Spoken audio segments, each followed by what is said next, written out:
Oi, pessoal, tudo bem? A gente vai começar aqui mais um painel. A gente tem a presença conosco aqui para esse painel para falar sobre a Igreja Brasileira. A gente tem a oportunidade de ter novamente aqui o Gálvaro, que é o presidente, entre outras coisas, mas ele é o presidente da Aliança Evangélica Brasileira. Então, ele tem muita, além da sua experiência ministerial, pastoral, pastoreando a Igreja Sal da Terra, pioneiro em vários movimentos, trabalhando no Brasil e fora do Brasil, ele tem tido um grande contato com a realidade da Igreja Brasileira nas suas diferentes denominações e tradições e regiões. E a gente tem o Guilherme de Carvalho, que é o presidente do Labri, fundador e presidente do Labri Brasil, que também tem uma grande vivência pastoral, abrangendo a igreja no Brasil inteiro, nessas relações que ele tem com o Labri, com Cristãos na Ciência, além do seu ministério pastoral e também de outras atuações. Então, a gente tem um privilégio, eu diria aqui, de poder ouvir de duas pessoas. O Guilherme também faz parte da aliança, então a gente tem o privilégio de ouvir aqui duas pessoas que têm uma visão bem interessante sobre a igreja e que vão poder contribuir aqui para nosso pensamento. Eu tenho algumas perguntas aqui, e eu vou começar com elas já, e vamos ver o que a gente consegue elaborar aqui. Como é que a igreja evangélica, essa é uma pergunta interessante, porque a igreja evangélica é considerada uma das maiores igrejas do mundo, a igreja evangélica brasileira. Quando a gente fala, estou falando da igreja evangélica brasileira, eu sei que esse é um termo que é discutido, às vezes, por alguns, mas estou falando de todos aqueles no Brasil que se autodenominam evangélico, independente da denominação em que ele esteja. Então, como a igreja evangélica brasileira pode equilibrar o crescimento numérico com a maturidade espiritual e discipulado genuíno de seus membros? Guilherme. Rapaz, não sei não. Assim, em teoria a gente sabe, né? Mas tem um fenômeno religioso e social acontecendo. Não sei se dá para remendar no meio do caminho, né? Teoricamente, uma igreja teria que planejar o processo dela de crescer e ter uma engenharia ali, né? Como a gente vai, enfim, regular esse processo de receber pessoas, como a gente recebe as pessoas, e como você faz o trabalho de discipulado e treina a liderança. Tem que pensar isso antes, né?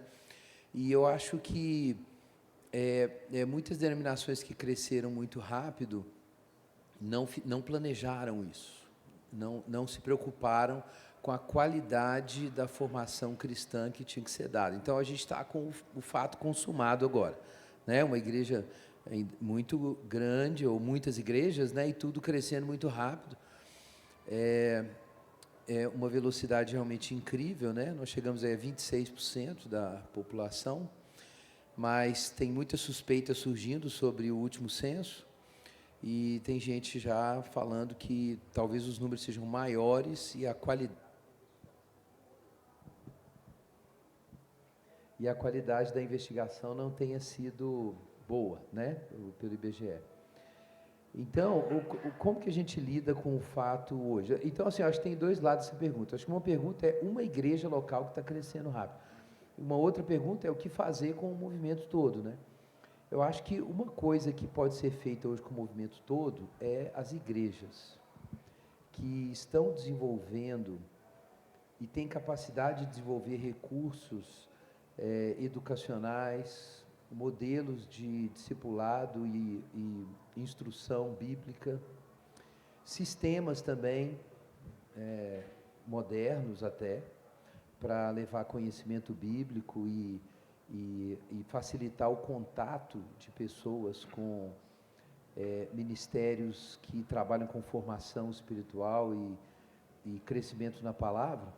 Eu acho que, enfim, essas igrejas e ministérios que têm essas capacidades, eu acho que a gente tem o dever de olhar para fora da nossa denominação, da nossa igreja, da nossa organização, e pensar em como a gente pode pulverizar, capilarizar esses recursos para ajudar a ponta do crescimento evangélico.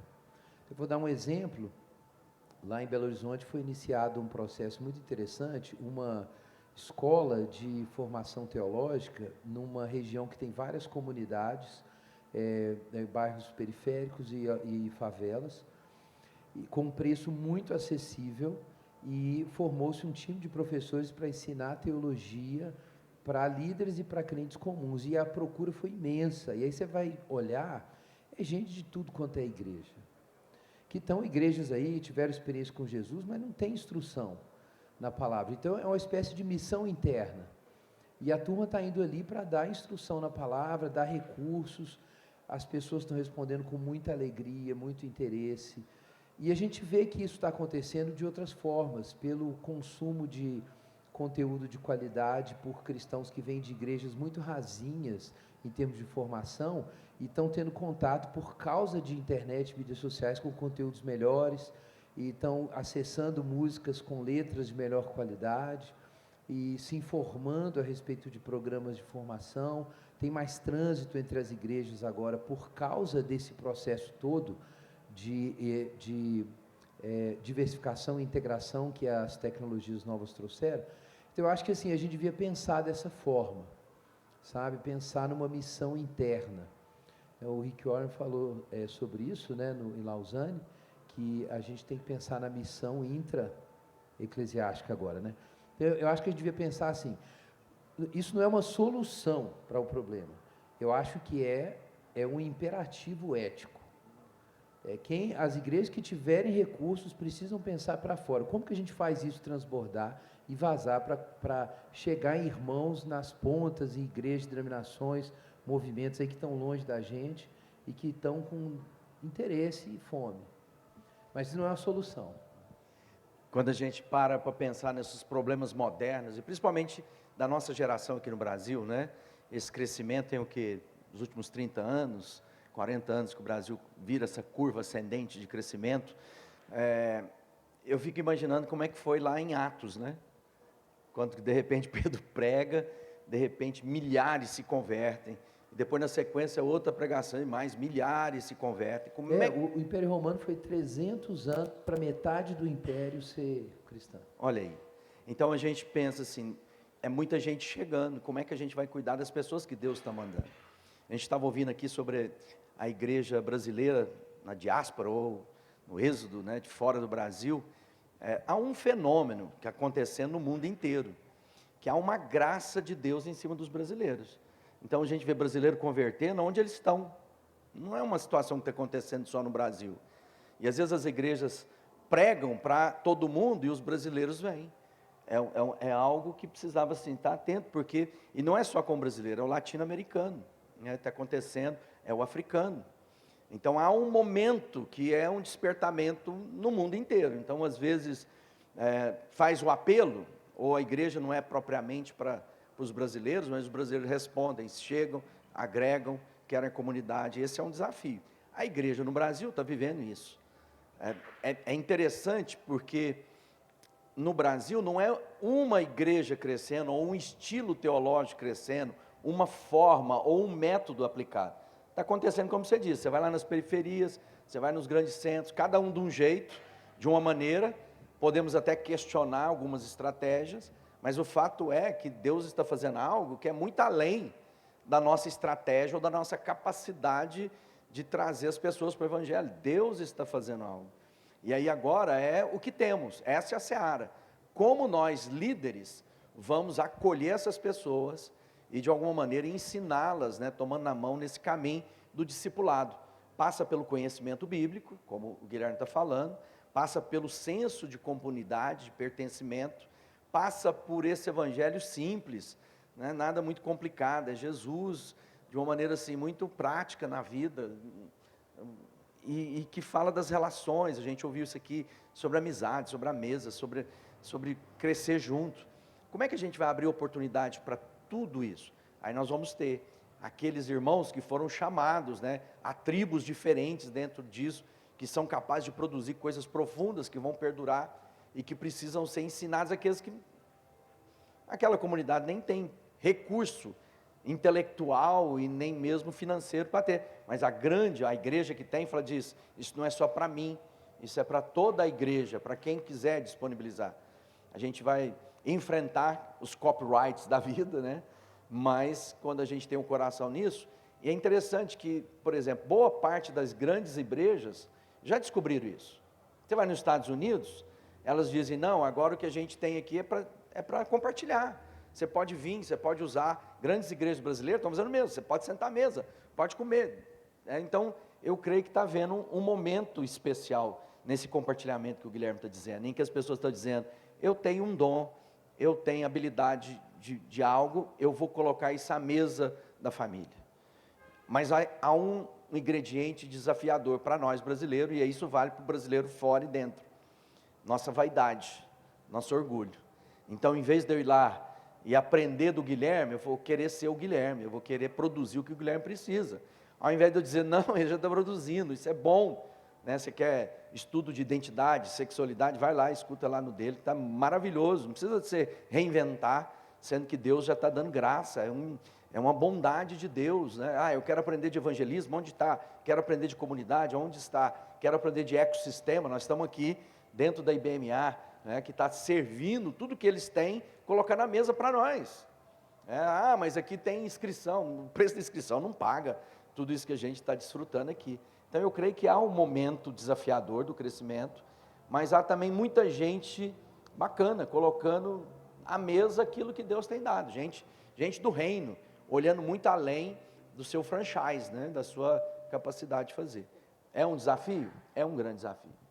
Só quero comentar que isso é exatamente o que está lá em 2 Coríntios, na discussão de Paulo sobre as ofertas que precisavam ser levantadas para Jerusalém, e a oferta da Macedônia, e a preparação na Acaia, e aquela consciência assim, de que, vejam só, Deus, Ele nos dá essas riquezas para a gente transbordar, né? Se fosse uma mensagem hoje. É exatamente isso. Eu acho que é importante a gente pensar dessa forma. Mais do que problematizar esse crescimento da igreja, eu acho que a gente tem que pensar o seguinte: como a nossa riqueza pode suprir alguma pobreza, e a gente fazer esse movimento. Interessante. Isso me leva principalmente essa última parte da sua resposta, Gálvaro, e também o seu comentário, Guilherme, leva à questão da unidade da igreja. Porque acho que, além do desafio, então, do discipulado e de uma formação espiritual que seja mais profunda, né? A gente lembra sempre daquela frase que foi o Shedd, se eu não me engano, que falou na década de 80, ou início da década de 90, falando da igreja brasileira, que ela era igual à igreja africana. Ele estava comparando 5 quilômetros de comprimento e 2 centímetros de profundidade. E para a gente superar isso aí, é o discipulado, é a formação, aquilo que a gente está falando. Mas aí a gente esbarra numa outra questão, que é essa vaidade que você falou, que essa falta de cooperação, que isso tem a ver com a questão da unidade da igreja. Eu sei que a Aliança Evangélica é uma das coisas que ela trabalha, é a unidade da igreja. Aí, no meio disso tudo, a minha pergunta tem a ver com a questão da unidade no seguinte sentido: de que maneira a igreja evangélica brasileira lidará com os desafios da polarização política? Porque essa polarização política, ela também tem contribuído para aumentar ou alargar essa distância da igreja, em muitos aspectos, aprofundando a sua desunião. Seja em nível, na esfera local, de comunidades locais, que acabam se dilacerando por causa de questões político-partidárias, mas seja também na igreja como um todo. Então, os dois aí podem brincar com isso. Então, quando a gente pensa em unidade, esse é uma condição para a gente ser eficaz na missão. Quando vocês forem um, para que o mundo creia. Então, a unidade não é apenas mais um adereço, é uma condição. Deus está dizendo, vocês precisam se entender como família. É o mesmo Espírito que está em mim, é o mesmo Espírito que está em você. Isso na prática do reino, do ideal. Nas dores humanas aqui no âmbito terreno, nós vamos enfrentar outros desafios maiores, né? Que são essa mistura das nossas convicções do reino eterno na materialização disso no reino temporal. Como eu traduzo a minha esperança aqui na terra. Alguém pode dizer, não, esse mundo aqui tem que queimar o negócio lá de cima mesmo, eu vou para o céu e lá para o que eu tenho. Outros podem dizer, não, esse é a terra que vai ser restaurada, é essa terra. Então vai vir para cá, nós temos que começar a fazer isso. Tá? E aí começa as tensões entre os irmãos. Por isso que comunhão precisa de vinho. Né? Então nós precisamos de vinho para ter essa comunhão. Mas eu quero dizer o seguinte, quando a gente entende, e a polarização não é no Brasil, né? Esse é um momento. Talvez ela sempre existiu, mas ela não era visível, porque não tinha um canal para que isso ficasse evidente. Mas agora com a internet, que de alguma maneira levou isso para todo mundo pode colocar o que quiser, gostar do que quiser e fazer tudo bem. Isso é uma dádiva, isso também, agora a gente vai ter que, de alguma maneira, regular isso. A gente tem que ter muito cuidado com essa história, né, para que a gente não caia em armadilhas, pensando que na tentativa de proteger. Eu lembro uma vez que eu estava nos Estados Unidos, eu vi um cartaz, e lá tinha vários líderes daqueles difíceis, tinha o Jim Jones, tinha aquelas coisas, e embaixo tinha uma frase, eu acho que foi no aeroporto que eu vi isso lá nos Estados Unidos, e diz assim, apesar deles, cremos na liberdade religiosa, porque muita gente fala assim, bom, para evitar nós não tínhamos de regular isso, quem é que vai dizer que não é, a gente estava falando, e eu conheço a história lá, porque a gente também tem esses amigos que o Rafael está falando lá, e eu ia praticamente todo ano em Portugal, o Rubim, que é um amigão meu, mora lá também. A aliança evangélica em Portugal é muito diferente da maneira que a gente se estrutura aqui. Ela é muito mais antiga.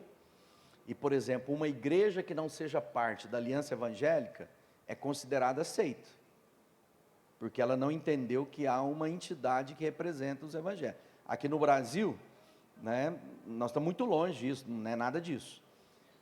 Isso é bom, ao mesmo tempo há alguém que diz que pode ser e que não pode ser.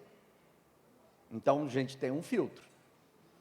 Então a unidade é desafiadora, porque é sentar pessoas que pensam como materializar o reino, e gente sincera, gente do bem, gente que ama a Deus. Não estou falando de gente safada, sem vergonha, que tem também.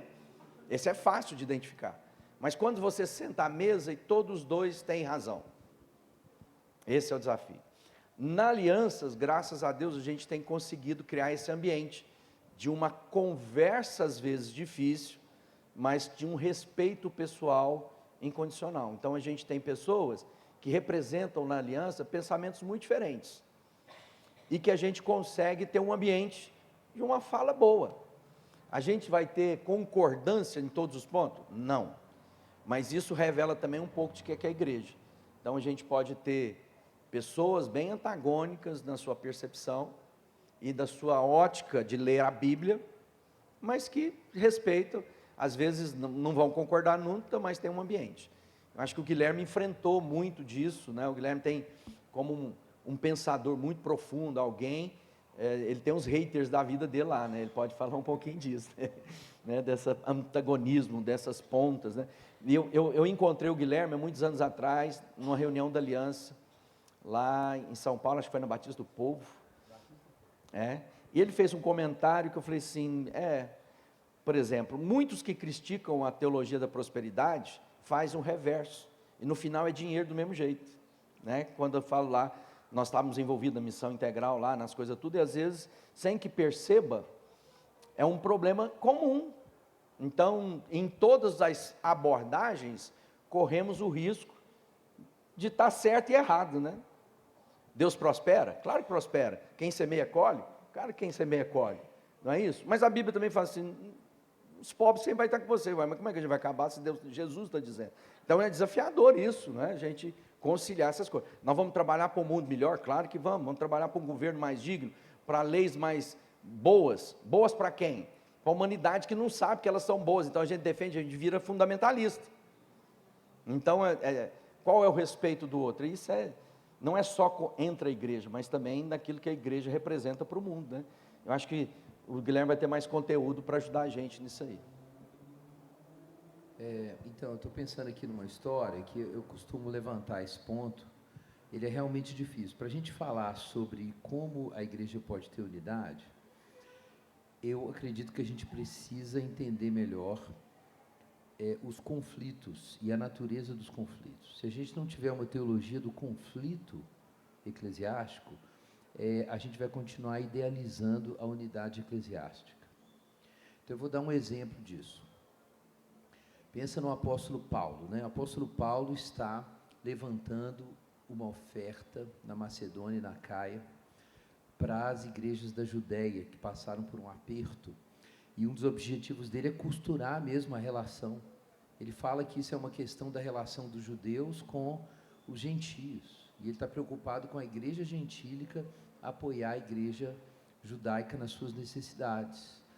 E por que ele está pensando isso? Quando você lê a carta aos Efésios, você entende que Paulo vê a obra de Cristo unindo os dois povos, mas a gente precisa executar, manifestar o que Jesus está fazendo por meio de gestos práticos. A graça de Deus flui nesse gesto. Então, Paulo está costurando aquilo ali. Só que ele tem um problema. Ao mesmo tempo em que ele está trabalhando pelo bem das igrejas da Judéia, ele está em conflito com os judaizantes de Jerusalém. Ele está em conflito, isso aparece nas cartas, isso aparece no livro de Atos. Ele chega a pedir orações para se ver livre dos seus inimigos da Judéia. Ele pede orações, porque era um pessoal que não entendia o evangelho da graça, mas estavam dentro da igreja. E eles tanto estavam dentro da igreja que eles participaram do concílio de Jerusalém, lá em Atos 15. Era o pessoal da parte de Tiago que subiu lá para Antioquia, fez aquela confusão. Eles tiveram que descer e fazer um concílio e discutir aquilo. Então, vejam que coisa. Paulo, como apóstolo, tinha que costurar a unidade da igreja gentílica com a igreja judaica. Mas, ao mesmo tempo, ele tinha que separar os judaizantes da igreja. E quando ele está combatendo os judaizantes da igreja judaica, isso é interpretado como um domínio, na verdade, de uma visão gentílica, que está negando a identidade nacional. Aí vem a questão política, porque tinha o pessoal que era pró-identidade nacional judaica e o pessoal que era mais helenista e que não estava preocupado com isso. Então, do ponto de vista judaico, mais estrito, quem é Paulo? Paulo é um inimigo da identidade judaica e inimigo da pátria. Tanto é que quando ele escreve lá em Filipenses sobre a questão dos que confiam na carne, né? Que são os que confiam na circuncisão, logo depois ele vai dizer que a nossa pátria está nos céus, é uma outra pátria. Então, o judaizante, ele confundia a defesa do Evangelho de Jesus com a defesa da pátria judaica. E para ele, então, o movimento de Paulo de cortar essa conexão era o quê? Era o inimigo romano, que inclusive Paulo era romano. Então, onde eu quero chegar com isso? É que se você não tiver clareza sobre o que é o Evangelho, você não vai saber quais são as rupturas e as conexões que você tem que fazer. Se você não tiver clareza sobre o que é o Evangelho, você não vai saber fazer isso. E você vai ser mal interpretado também, que é o caso do Paulo. Então, assim, às vezes a gente tem que tomar uma posição que joga a gente de um lado da polarização, mas não necessariamente porque a gente quer polarizar politicamente. Às vezes é por causa de um ponto do Evangelho que você vai ter que defender e aquilo acaba te puxando para um lado. E isso é a questão que a gente precisa discernir. Quando a gente está defendendo um ponto X e dizendo que isso é necessário para a unidade da igreja, a motivação é política ou teológica e missional. Isso aqui tem que ficar claro. Então, o que eu diria é o seguinte: a gente precisa, como eu disse, ter uma teologia do conflito. Então, eu acho que a gente precisa ter clareza para distinguir qual conflito é pela defesa do Evangelho e qual conflito é mera influência do ambiente político. a gente tem que começar a conversar sobre isso, com mais clareza. Porque o conflito para defender a pureza do Evangelho, ele é correto, ele não está errado. A igreja é una, santa, católica e apostólica, não é só una, não. Ela é una, santa, católica e apostólica. Então, se a gente, para fazer unidade, a gente abre mão do Evangelho, a gente abriu mão da santidade, não é mais a igreja. Virou uma associação, né? Vira uma outra coisa. Então, acho que a gente tem que conversar sobre isso. E às vezes essa conversa é bem difícil. É difícil. E algumas pessoas não querem essa conversa, né? Porque é mais fácil eu trabalhar com os que estão pensando como eu penso. E esse é o desafio de eu não, desse balanço, entender quais são as causas que de fato eu firmo, ou seja, não dá para mudar, e quais são as outras coisas que são práticas. Então, isso, e às vezes a gente, como igreja, e boa parte, como a igreja representa um pouco do nosso povo, né? O nosso povo não é São Paulo, capital, não é Belo Horizonte, né? Nosso povo é um povo muito menos escolarizado, um povo que tem uma grave situação de ser analfabetos funcionais, lê, mas não entende o que está lendo. E aí acaba isso transferido para as nossas lideranças, dentro das igrejas, que é uma igreja que começa, principalmente no Brasil, nas comunidades mais simples, depois que ela alcança essa elite, né? Em algum momento na igreja histórica ela tem lá um acesso a uma certa elite, mas agora o evangelho chega, a igreja no Brasil enriquece, a igreja no Brasil domina áreas da sociedade, né? A gente está vendo ela na comunicação, ela está vendo ela na internet, ela dá show, ela é capaz de navegar nisso aí. Os maiores youtubers muitas vezes estão lá dentro da igreja, e a gente consegue, mas é uma igreja que ainda tem muito chão para andar, porque é quem somos, Brasil. Também não tem jeito de pensar, né, daquilo que não é nosso povo. Então, traduzindo, talvez, trazendo isso um pouquinho para o chão,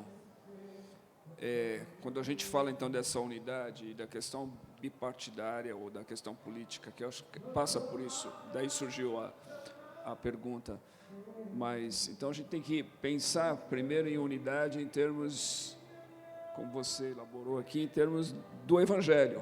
Exato. Né? Ou seja, se a gente está falando de a igreja evangélica, talvez a gente precisaria pensar assim, o que é ser uma igreja evangélica ou evangélico? Porque aí nós estamos falando de, ou seja, a gente já fez uma separação ali, essa igreja é evangélica, e o que isso significa? Existe alguma forma da gente olhar e falar assim, há elementos mínimos acerca dos quais nós deveríamos concordar para que essa unidade fosse real, e aí, passando desses elementos, a gente poderia dizer aqui, a gente tem liberdade de discordar e caminhar juntos? Vocês conseguem enxergar isso? Se há ou não há? Não, eu acho que a gente tem que começar pensando do centro para a periferia, né? À medida que você afasta do centro, a coisa pode ficando mais esquisita. Mas tem graus de proximidade, mas precisa definir um centro. E dá para a gente dizer que tem um centro, mesmo que seja difícil traçar a circunferência maior. Mas definir no centro, então a gente pode pensar nessa circunferência, sabe? E eu acho que não é difícil chegar nesse centro, porque mesmo com as diferenças denominacionais importantes aí de calvinistas, luteranos, anglicanos, o acordo evangelical a respeito do evangelho da graça, ele é muito sólido. Eu não vejo ele como algo tão fragmentado e dúbio como muita gente trata. Acho que é muito sólido isso, a consciência do que é o Evangelho da Graça, sem abrir mão das concepções clássicas dos concílios ecumênicos, né, sobre Trindade e a pessoa de Cristo. Então, isso é um consenso das igrejas cristãs, mas como evangélicos, é reforma. O Evangelho da Graça, a autoridade da Escritura, e igrejas com limites entre quem está dentro e quem está fora. São coisas mínimas, mas que mesmo em igrejas bem periféricas assim, você encontra os ecos dessa tradição. E muitas dessas pessoas, quando resolvem aprender um pouco mais de Bíblia e teologia, imediatamente se identificam com a tradição evangélica. Isso você vê claramente. O cara realmente tem que ter ouvido outro evangelho para ele entrar em conferências evangélicas ou ouvir música cristã e ler os livros e estranhar e falar assim, eu não sou nada disso.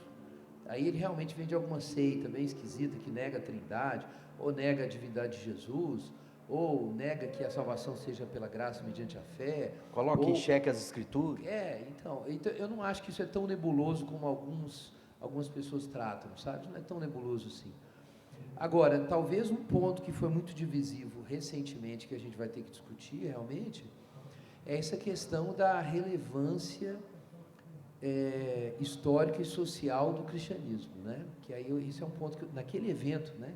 Eu levantei, que é o seguinte: você mantém toda a linguagem evangélica, toda a teologia, o discurso tradicional, mas você usa isso para justificar, enfim, é como se a relevância do evangelho fosse que ele contribui para algum projeto terreno de mudança social ou de construção de uma boa sociedade. Por que a missão cristã é boa? Por que ela importa?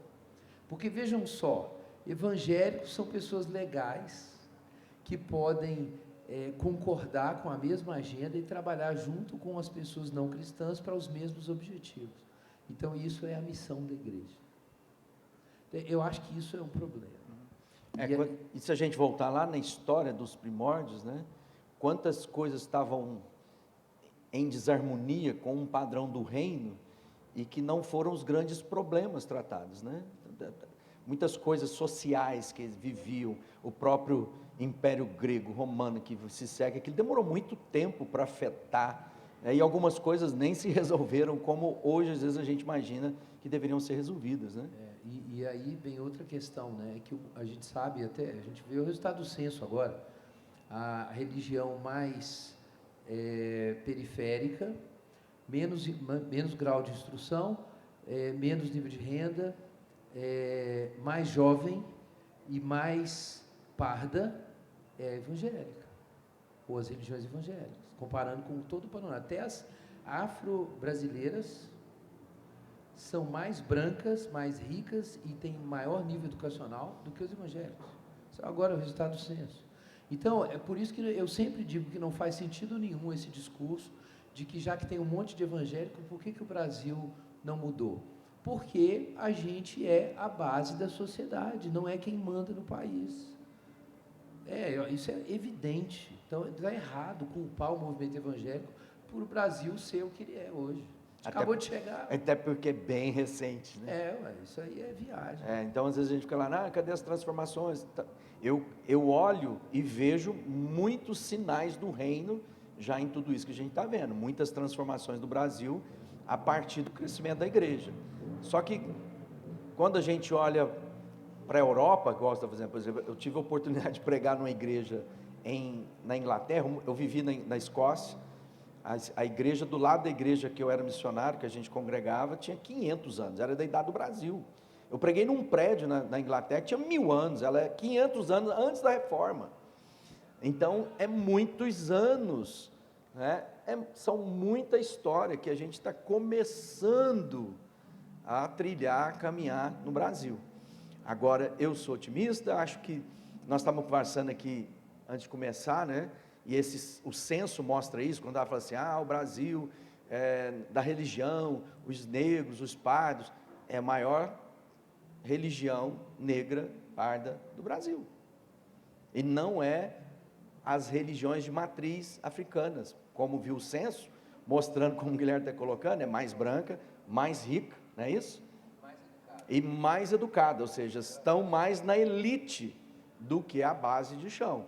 Então, imagina lá, isso mas também foi o que transformou o Império Romano. Começa com os escravos, aquilo vem crescendo e aquilo vai transformando de dentro para fora. Há uma revolução em curso, há uma transformação em curso. Só que isso não é revolução de 30 anos, de 4 mandatos presidenciais ou 4 mandatos da Casa de Leis. Isso vai demorar muito tempo e a gente tem que ter esperança, mas tem que começar entre nós, né? Nossas igrejas serem sinais de identidade, de integridade, de dignidade, de acolhimento, de transformação dentro, né? Mas aí, Galvão, eu acho que é importante pensar assim, que o objetivo da igreja não é transformar o Brasil. Não, mas de alguma forma, o evangelho acaba transformando, porque quando entra na minha vida, eu sou transformado, né? Não, mas eu acho que esse é o ponto que a gente precisa trazer. É como o C.S. Lewis fala, que os cristãos fizeram mais diferença na terra os que estavam pensando no céu. É isso aí. Porque quanto mais eu estou com o eterno, mais eu lido bem com isso, né? Então, mas é porque aí eu acho que isso trouxe divisão. Porque aí, com aquela ideia de que assim, a missão da igreja é transformar, qual é a melhor ferramenta para transformar e trazer o reino? Aí você entra no adesismo ideológico. Porque você vai comprar um dos projetos disponíveis porque sua missão é transformar. E aí você perde o foco, que é o que está acontecendo com a polarização. É isso aí. Tem um livro sobre isso, né? To Change the World. Exato, do James Davison Hunter, To Change the World. Então a transformação do homem, né, que está com o coração no céu, ele vai lidar bem com a terra. E aí a gente vai ser mais generoso, a gente vai ser mais cuidadoso, a gente não vai destruir o jardim, há muitas coisas, mas a partir da mensagem o importante é a vida de cada um de nós. A gente estava falando mais cedo aqui sobre o Brasil, né?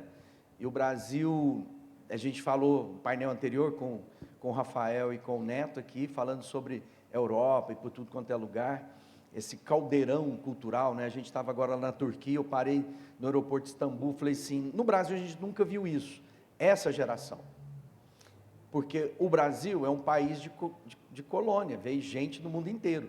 Talvez, e agora o Guilherme me disse que isso agora é científico, talvez nós sejamos a nação mais miscigenada do planeta. Saiu esse ano o resultado aí de uma investigação. Então, todas as culturas, boa parte das culturas estão dentro de nós. Então, quando a gente pensa que no Brasil tem cidades russas, ucranianas, italianas, né?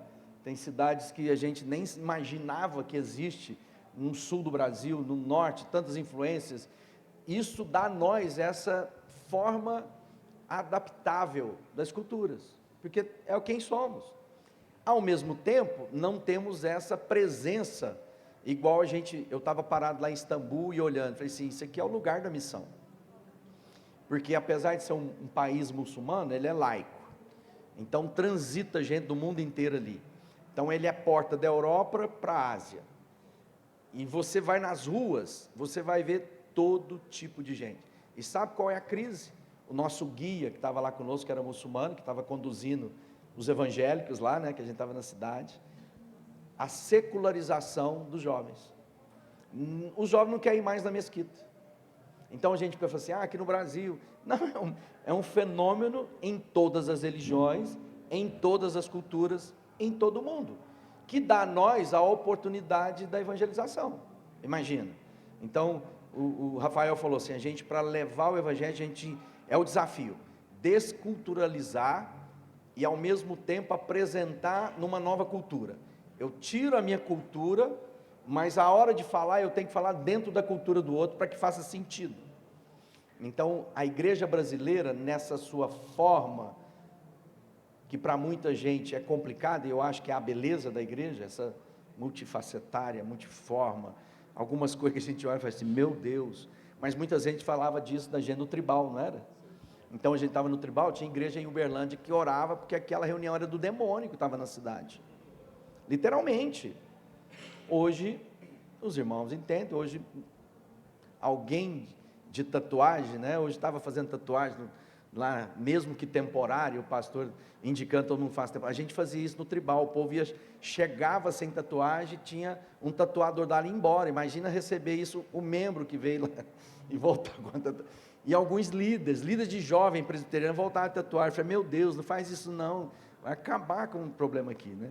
Ainda bem que a gente lembra que Jesus tinha tempo de tatuagem, né?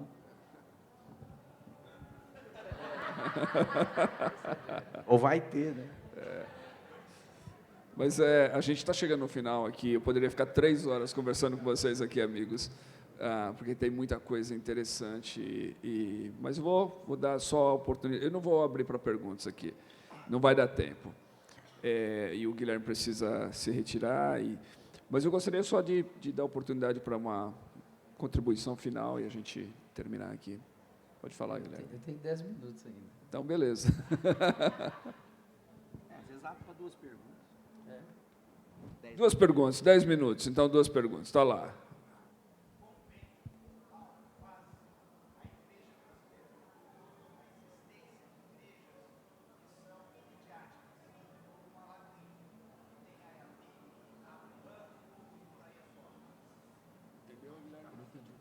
midiática. Quão bem ou mal? Quanto mal fazem as igrejas midiáticas? Essa história da área VIP é um desafio. Primeiro que diz que a gente não pode tratar ninguém na primazia. Ao mesmo tempo diz que você não sentar na frente, porque vai vir alguém mais importante, você vai pedir para você mudar de lugar. Então é um desafio para nós entendermos quem nós queremos alcançar. E às vezes não é o meu perfil, na minha igreja não vai ter uma área VIP, mas recentemente a gente teve uma celebridade lá na igreja. E eu quero dizer para os irmãos que ela não conseguia andar. Era um problema. Eu não estou dizendo que a gente ia separar um cercadinho para ela. De alguma forma, as igrejas até tradicionais fazem isso. A gente coloca as pessoas de maior honra no palco, a gente segura nós estamos aqui na conferência e tinha lá temos lá um cercadinho para quem é preletor, está lá na frente, né? Mas a gente não faz disso um papel midiático, né? Talvez seja essa a complicação. Eu não faria na minha igreja, não fazemos, mas sei que algumas pessoas não frequentam as comunidades porque elas são extremamente assediadas. E esse é um problema também que a gente tem que saber lidar. Todo mundo tinha de lidar como irmãos. Se fosse alguém que cresceu dentro da igreja e se torna uma celebridade, talvez seria mais fácil. Ela percorreu o caminho da congregação, porque todo mundo conhece, ela é o João, ela é a Maria, ela não é a pessoa fama, mas há de fato uma linguagem que eu não sei responder se está fazendo mal ou bem. Eu prefiro olhar para isso e dizer, bom, eu não faço, alguém está fazendo, e vamos ver o que Deus está fazendo através disso. Então eu tenho muito zelo para não ser muito duro na estratégia que esse ou aquele irmão possa estar usando. Eu não faria na minha igreja, como a gente não faz, até porque a gente não tem celebridade lá, né? Porque talvez se chegasse um tanto de gente e falasse assim, como é que a gente vai fazer para esses irmãos cultuar Deus sem que ele se... Vocês terem uma ideia, a irmã andando pelo corredor, uma mulher se atirou nos pés dela e começou a levantar lá, pedindo para ela orar. Então, é muito, a gente não tem noção. A gente tem um amigo que é celebridade, não é da minha igreja, aqui de São Paulo, ele diz, eu não consigo ir nos lugares. Eu não consigo ter um tempo com Deus. Agora, como responder isso? Disciplinando a nossa congregação inteira, fazendo o pessoal entender que são irmãos, que eles têm que ter o par, só que a gente tem que ter tempo para isso. Né? O pessoal sente falta mesmo. A gente teve uma experiência com uma pessoa que é um influenciador muito conhecido e que vai lá na igreja. E o problema era a alegria, na verdade, dessa pessoa, é que ele chegava lá e ele era só um membro da igreja. E tem que construir uma cultura para isso também. Então eu acho que parte do problema é criado pelo jeito que a igreja funciona, porque se ela levanta essa bola, aí a bola está no ar, né? Então, dependendo de como a igreja funciona, se ela é mais horizontalizada, então pode ser, na verdade, mais confortável esse processo. Eu lembro do Jimmy Carter, né, que foi presbítero de uma igreja, foi mestre numa sala de ensino, a vida dele inteira. Pensa, um presidente americano, e nem quando ele estava no mandato, ele deixou de frequentar a igreja dele. Então, essa igreja precisa ser bem tratada, bem preparada para que, talvez seja isso também, às vezes a gente dá o tom e até aquilo, a gente usa isso para divulgar a igreja, né? Porque aí realmente você cria esse processo de dar visibilidade e saliência para essa divisão. E aí depois que você já deu essa saliência, tudo bem, isso pode ajudar a alcançar esse grupo, né? Mas aí gera esse problema, que aí você vai ter que manter separado, né? Eu só queria fazer um comentário, rapidinho. Não, é sobre a pergunta dele. É que eu acho que meu problema é menos com a igreja ser midiática e mais com a falta de clareza sobre o que é o evangelho e a falta de um programa de discipulado e formação espiritual para as pessoas que entraram. Eu me preocupo mais com o que não tem do que com isso que tem, porque fica realmente um negócio muito vazio. A pessoa chega ali e tem a vitrine, mas aí quando ela atravessa não tem nada do outro lado, é só o outro lado da vitrine. E isso é um problema sério. É porque a gente às vezes confunde a igreja com um evento, né? com a plataforma ou com aquilo que é visível, como Guilherme. E hoje a gente está aprendendo a fazer isso bem, né? Então você vê que as igrejas hoje, a partir da pandemia, todo mundo teve que melhorar a sua forma de apresentar, porque era a ferramenta que tinha, como essa imagem vai chegar, né? O tipo de luz que eu tenho que colocar, por que do fundo escuro, por que a igreja está preta, é o foco. Tem uma linguagem. Na história da igreja, se a gente for percorrer a arquitetura e a arte, a gente vai ver linguagens muito bem claras daquilo que era o objetivo das congregações daquele tempo. Então, quando a gente vê os grandes prédios, as catedrais ou os vitrais maravilhosos, aquilo tinha uma forma pedagógica de ensinar, tudo era pedagogia. A arquitetura fala, né? A imagem, o ambiente fala conosco, não é só verbalizar, porque às vezes a gente pensa que a pregação é apenas verbalizar, tem todo um contexto para ensinar. Jesus usou isso muito, Jesus contava história, usava elementos, pegava. Jesus era muito simples, ele contava história profunda falando de moeda perdida, né? de coisas que a gente fala assim, não, mas tinha uma coisa mais profunda, não, olha para... Quer profeta na sua vida? Você está pensando que você está com um problema financeiro? Vai olhar passarinho. Você entra na sua casa, olha para os pardais. É um profeta todo dia cantando para você que você é mais importante, né, e que Deus vai suprir. Então Deus usou isso na nossa vida. Então acho que as igrejas midiáticas aprenderam uma linguagem de comunicação. E como o Guilherme diz, talvez o problema não esteja naquilo que aparece, mas aquilo que às vezes a gente está suprimindo. Eu não sei se tem também. Eu nunca fui lá para passar essa vitrine, para saber se tem ou não tem. Porque talvez a gente não vê, às vezes a gente recebe gente de algumas igrejas assim, que diz que não tem. Mas também tem muita gente que recebe pessoas da nossa igreja que diz também que não tem. Então, é sempre assim, pastor é um bicho danado, a gente sempre acha que a gente é a resposta. Não, é interessante isso, porque ainda nessa linha da celebridade, eu só lembrei de que eu estive em duas situações com duas celebridades muito conhecidas no cenário brasileiro, uma delas o Ayrton Senna, e a outra foi o Dedé Santana, na época que ele teve aquele período, em que, em situações de igreja, o Ayrton Senna, eu lembro que ele tentou entrar numa igreja evangélica, numa determinada época, e ele não conseguiu sair do carro dele parado na frente da igreja, ele teve que ir embora. Então, ele não entrou, porque o assédio de pessoas, o tumulto, a loucura, a insanidade foi tão grande que ele teve que ficar dentro do carro dele e ir embora. E o Dedé Santana, eu estava numa convenção de pastores de uma denominação, que eu prefiro não falar, o Dedé Santana foi lá, o pessoal, eram pastores, estavam quase saindo no soco, no tapa, para tirar foto com o Dedé Santana, você entendeu? Isso eram pastores, né? Isso há 20 anos, coisa assim. Então, eu acho que a gente tem um problema com a questão da celebridade, a gente tem, sim, mas eu acho que o pior disso tudo é quando o pastor se torna celebridade, e acho que talvez essa questão da gente começar a fazer separação e dar talvez um certo privilégio à celebridade, em vez de talvez trabalhar num discipulado cultural, para que as pessoas todas elas sejam tratadas de maneira igual na igreja, que é o mais difícil, mas talvez seja esse o caminho. Quando a gente começa a destacar pessoas e privilegiar a celebridade, a gente corre o risco do próprio pastor se tornar e ser tratado como uma celebridade, você entendeu? E isso eu acho que a gente pode estar desvirtuando aí. Nós tivemos uma experiência aqui, nós estávamos plantando a nossa congregação lá na Vila Leopoldina, Sal da Terra, era um teatro, e um amigo nosso ia levar o Cacá. Cacá, celebridade, bola de ouro, uma pessoa de mídia forte. E aí a gente preparou os irmãos.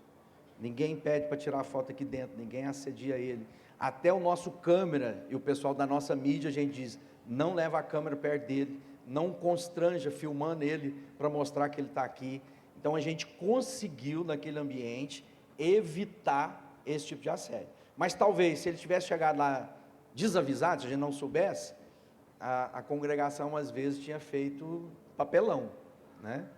Então esse é um desafio mesmo, e se a gente está, como o Guilherme disse, a gente não transformou, a gente não está no topo das decisões do Brasil, então essas pessoas que estão no topo da decisão, muitas vezes são celebridades. Como é que a gente vai alcançar e dar a elas essa condição de ser família sem esse assédio, né? Talvez isso que o que o Sandro falou seja o mais importante. A gente tem que ter cuidado para que a gente não seja celebridade, né? Então, e todas as vezes que às vezes começar aí, você tem que ser o mais simples possível, você tem que dar o modelo, né? Então, às vezes você tem que ir para o final da fila, não deixar ninguém te servir. O pastor gosta de furar a fila. Não, pastor, vem aqui, não fura não, vai lá para fundo. Isso é uma pedagogia de ensino, né? Quando as pessoas, eu lá na congregação, a congregação é grande, fico lá na porta, pego na mão de todo mundo, não vou entrar e sair, então tem acesso, não precisa ninguém. A gente estava brincando lá, que a irmã estava lá nesse dia, eu falei, todo mundo querendo subir, tirar foto, eu falei, ninguém pediu para tirar foto comigo, né? As pessoas que não tinham jeito, né? Ah, pastor, então tira que você, né? Eu falei, não, mas você não queria, né? Porque eu estou lá sempre, né? Então, eu acho que a gente vai ter que aprender a como ser igreja nesse ambiente midiático, que hoje tudo é midiático. Os donos das grandes empresas viraram garoto propaganda, né? Então, por exemplo, o Guilherme grava um vídeo, ele vai ter tantas visualizações, ele passa a ser uma pessoa conhecida, não apenas em Belo Horizonte. Se um vídeo dele causa um estrondor, aquilo alcança, acaba que seja uma pessoa pública, e a internet produz isso constantemente. Gente que nem sabia, de repente, ele se torna conhecido, né? É um desafio para nós, né? É um desafio. Eu acredito que, no meio disso tudo, o que a gente precisa tomar cuidado, talvez mais que tudo, primeiro lembrar que a celebridade precisa de Jesus. As pessoas estão perdidas, algumas delas chegaram no topo do seu sucesso, do dinheiro, da fama, de tudo aquilo, estão vazias, elas precisam de Jesus, elas precisam encontrar Jesus. Então a gente precisa talvez criar espaços seguros. Eu não sei se eu tenho dúvida da área VIP, mas eu acho que nossa igreja deveria ser como um todo um espaço seguro, onde essa pessoa chegue, alguém falou aqui, se sinta normal, não se sinta destacado ou tratada. Segundo, eu acho o risco de usarmos essas pessoas, que eu acho que também alguém mencionou aqui. Então, a celebridade é logo projetada porque ela vai trazer troféu, fama, né? é o troféu, né, daquela igreja, daquele grupo e tudo mais. E às vezes a pessoa não, é um bebê na fé, né? E aí, quando ele comete um erro que um bebê vai cometer, quando ele tropeça e cai, da mesma maneira como a gente elevou ele lá em cima, a gente acaba também maltratando. E no Brasil estão massacrando essas pessoas que se convertem. Ah, se converteu, aí vê o batismo, no outro dia está lá, continua cantor, como é que pode? Acaba com a pessoa, como é que diz que é de Jesus, como é que passa pelo... E é um bebê, é uma pessoa que está aprendendo que algumas coisas vão ser removidas da vida delas, mas tem que dar tempo para ela. Só que quando a gente faz disso troféus, a gente expõe desnecessariamente, e aí a gente causa um estrago, e a gente pode ver que muitas dessas celebridades, nessas histórias dos últimos 10 anos, já não permanecem na fé mais, porque não deram conta de nós, muitas vezes, porque a igreja foi impiedosa, não a igreja, mas muitos irmãos foram impiedosos com eles, né? Muito ácido, muito áspero, muito, em vez de ter acolhimento, eles encontraram acusação e uma série de coisas. Mas eu quero só terminar dizendo o seguinte: pior fato, viu? Isso não é coisa. Pior do que uma igreja que tenha espaço VIP é uma igreja que contrata VIPs para que a mídia dela tire fotografia e apareça na rede. E já existe isso no Brasil. Então pensa assim, é pior, não é?